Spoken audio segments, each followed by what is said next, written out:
Dans une étude axée sur l'exécution des projets d'investissement public enclenchés dans le secteur de la santé en 2019, la coalition Publiez ce que vous payez relève les défaillances et dysfonctionnements du système sanitaire congolais.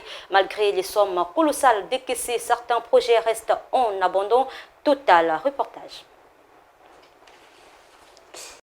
À quoi a servi le budget d'investissement du ministère de la Santé en 2019 ? C'est là la grande interrogation du 7e rapport de la coalition, Publiez ce que vous payez, a scripté ce rapport sur l'exécution des projets d'investissement public dans le secteur de la santé. Il est révélé l'abandon des projets ciblés.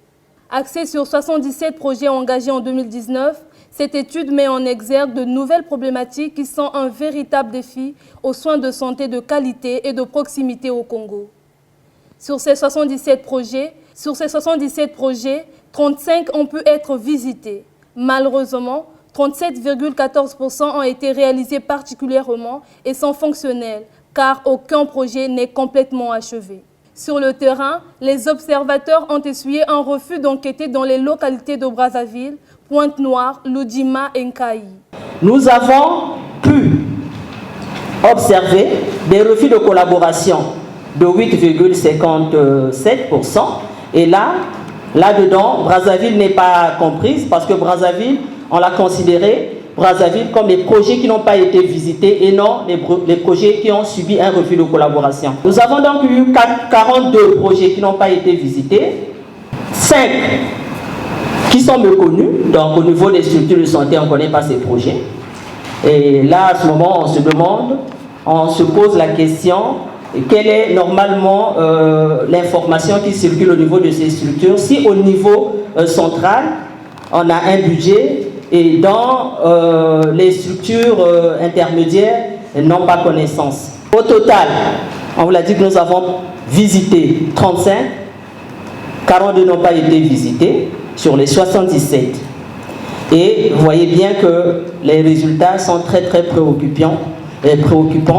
À tel point, on se demande à quoi a servi le budget de la santé 2019 si réellement rien n'a été fait concrètement, alors que nous avons la loi de règlement qui nous présente un chiffre de réalisation de 9 milliards.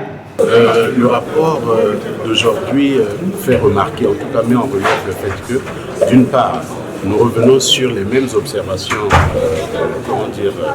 de nos précédentes études, mais d'autre part, on s'interroge sur le fait qu'on a quand même à peu près 9 milliards qui ont été dépensés dans le cadre de ce budget 2019, mais sans pour autant qu'on ne fasse exactement le lien avec les réalisations. Et on se rend compte qu'on est sur l'observation d'à peu près 35 projets sur, on va dire, 77 projets qui ont été, conçus. On voit qu'il y a toujours de la part de l'administration un refus de collaborer avec la société civile. On a l'impression qu'il y aurait des choses à cacher, alors que le travail de la société civile est justement d'aider le gouvernement à avancer. Et on voit également que dans ces projets, 35% de ce que nous avons pu observer, la plupart ne sont pas des projets qui ont été achevés. Et ça nous pose véritablement de problèmes. Et c'est pour ça que nous interrogeons sur le fait que la question principale, c'est qu'est-ce qu'on fait avec justement les ressources qui sont allouées au budget de la santé. Dans une démarche objective et de transparence, la coalition Publiez ce que vous payez recommande. Nous demandons au gouvernement d'interdire l'utilisation des véhicules dédiés à l'urgence sanitaire par les autorités politiques administratives. Dans le rapport, vous verrez que pour le cas de Makabana, il y a une ambulance qui n'est pas utilisée pour l'hôpital, mais que plutôt certainement par le maire de la commune de Makabana.